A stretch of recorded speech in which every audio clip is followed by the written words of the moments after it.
Bienvenidos, bienvenidas a Radio Emprende Social. Soy Alicia S. Martínez y esto es una píldora informativa producida por la Fundación Nexo con la financiación de la Junta de Castilla-La Mancha, de la Consejería de Economía, Empresas y Empleo.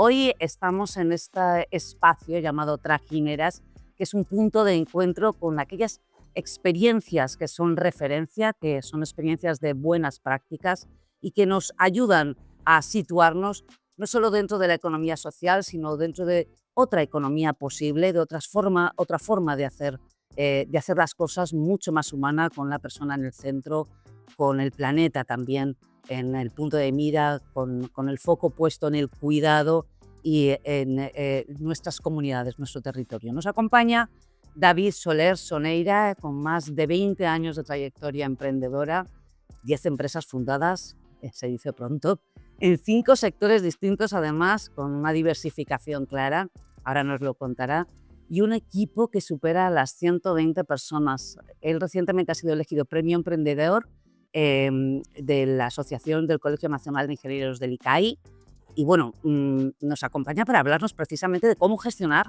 a estas 120 personas y de cómo desde 10 empresas totalmente diferentes, de diferentes sectores, afrontamos una gobernanza que es revolucionaria porque es participativa y pone a la persona en el centro.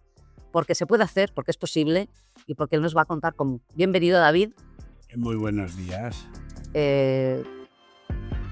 20 años dedicado al emprendimiento, 10 empresas, además una fundación, Salvador Soler, desde la que además se apoya la cooperación internacional en África, sobre todo con proyectos de ayuda humanitaria.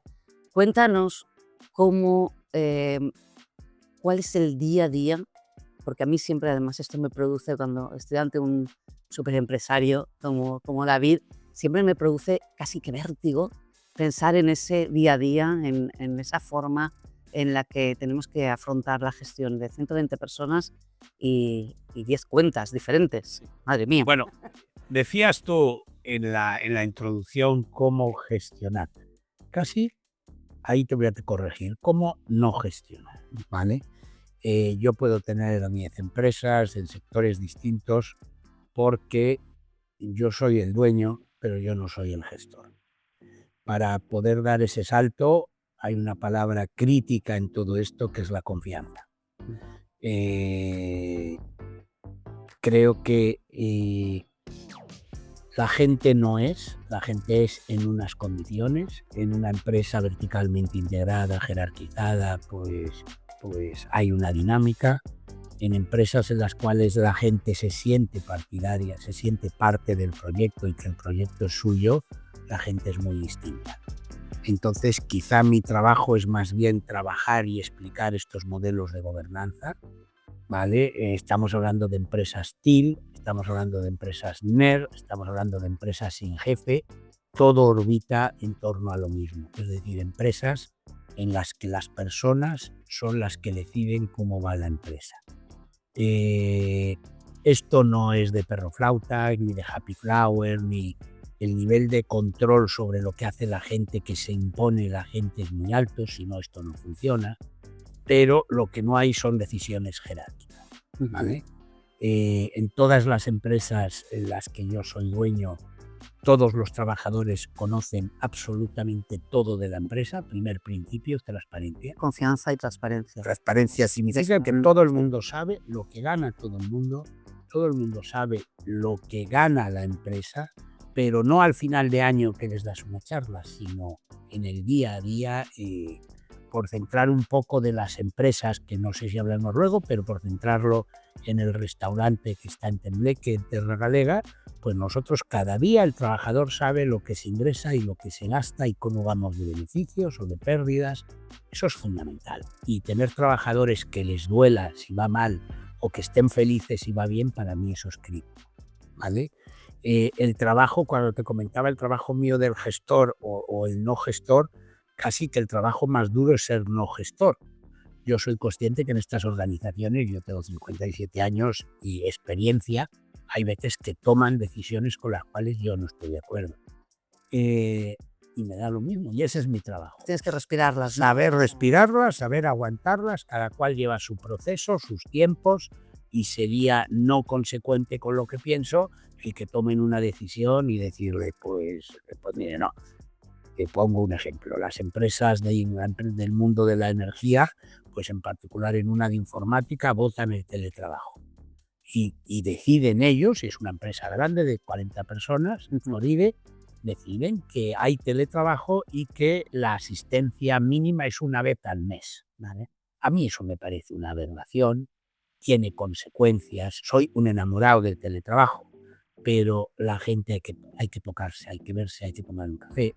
Entonces teníamos 2 días de presencialidad por semana, que le veía lo pues han votado una vez al mes. Os podéis imaginar que me he revuelto en la mesa, pero callado y a aceptarlo. Ojalá en algún momento se den cuenta. Desde luego, el teletrabajo total a corto y medio plazo está demostrado que no tiene ningún tipo de pérdida. A largo plazo empiezan a aparecer desafecciones y vale, pues ya está. Pero esa es un poco mi día a día y ya os digo, mi trabajo casi es muchas veces no entrar frente a entrar. Sí, fíjate, yo me gusta mucho decir que somos gestantes más que Correcto, gestores. correcto. No. Y sí, me encanta lo de gestante.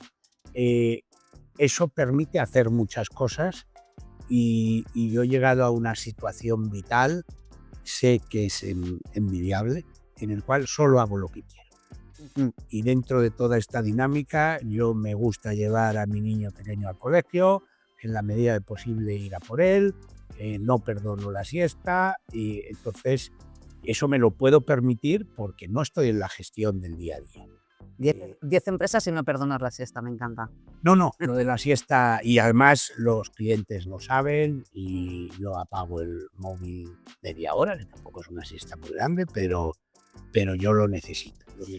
¿Cómo fue esa transición de tomar la decisión? Porque tú empiezas dando clases precisamente. Correcto. Y es dando clases cuando de repente empoderas de alguna forma, y mira que esta palabra me gusta cada vez menos, Sí. pero sí de alguna manera los alumnos se emancipan del profesor, ¿verdad? Bueno, a nivel, empecé un poco a nivel docente con todas estas ideas yo y soy un inventor de la rueda. Entonces yo tenía ideas en las que creía, educacionalmente creía en modelos de educación también distintos, el castigo, el examen, el no sé qué, cada vez creo menos en ello. Creo que ya la gente en la universidad es adulta, obviamente hay que tener un rigor en lo que haces, pero sí que empecé con técnicas un poco distintas, más de proyecto, un poco más anglosajón, pero luego ya cuando empecé, que fue hace 20 y pico años, a montar empresas, pues nuevamente ahí sí que me dediqué a inventar la rueda. Oye, tenía muy clara la transparencia, tenía muy clara...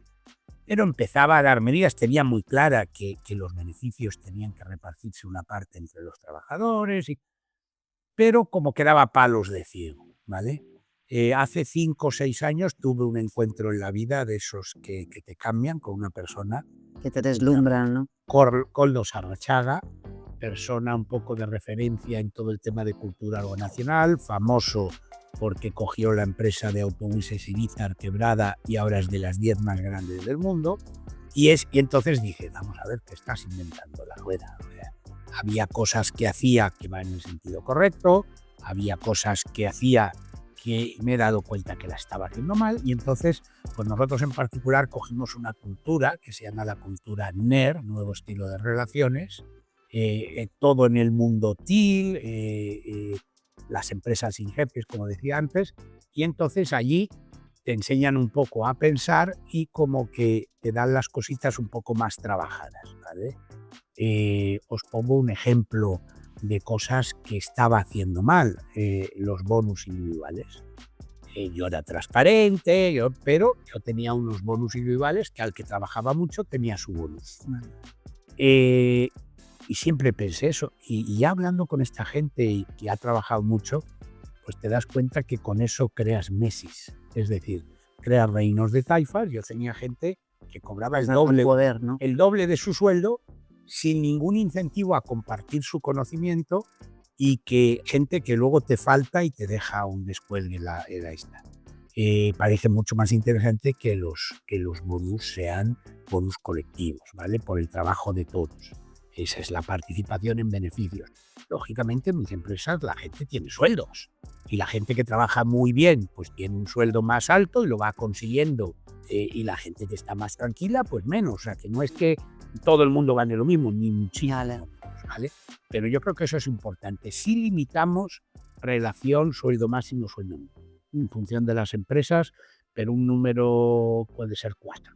Ajá. Nosotros que venimos de la economía social, cooperativismo, gobernanza participativa, y que, bueno, hemos chocado muchas veces a lo largo de nuestra historia, yo personalmente bastantes veces, con la incapacidad en muchas ocasiones de ese entenderse dentro de una asamblea, dentro de un, y al final, pues o por falta de confianza o por falta de reconocimiento a las personas que tienen más experiencia, o por falta de respirar los plazos, ¿no? Porque muchas veces dices, es que esto es más lento, no hay que correr tanto, las decisiones que implican a más gente son más lentas, ¿no? ¿Qué consejos nos darías a las cooperativas? Todo eso se resume en los egos.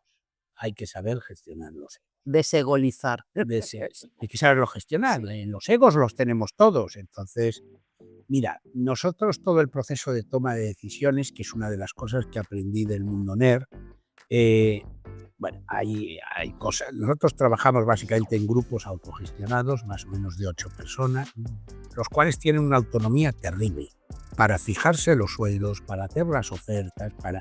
Esos grupos autogestionados nombran una persona que es la que va a una cosa que llamamos pilotaje. Entonces se juntan cada uno de los coordinadores de esos grupos, que los eligen ellos, y luego una vez al mes tenemos una asamblea tradicional, no cada 6 meses, una asamblea, y las decisiones se van tomando, decisiones pequeñas en los equipos pequeños, decisiones grandes. Nosotros cuando votamos tenemos 3 votos. A favor, puedo vivir con ello, y en contra, ¿vale? El puedo vivir con ello me parece maravilloso. Es un acierto. Es un acierto. El voto en contra está lógicamente permitido, pero cuando se hace una propuesta y votas en contra, tienes un plazo para hacer una propuesta alternativa. Vale. Lo cual ya es bastante disuasorio. Oye, que yo esto no quiero, pero voy a tener que proponer algo, meterme en los pellejos de los que han trabajado en eso.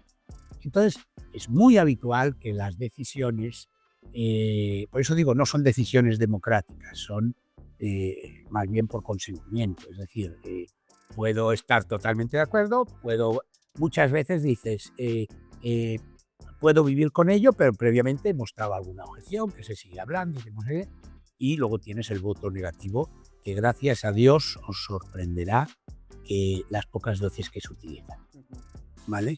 Entonces, con eso la toma de decisiones más o menos la estamos lidiando y funcionamos bien. Nosotros, cuando estamos en cada una de estas empresas haciendo lo que llamamos la transformación, pues está 6 meses trabajando para que entiendan que la empresa es distinta, pero en un momento determinado a la gente se le dice que fije su sueldo, ¿vale?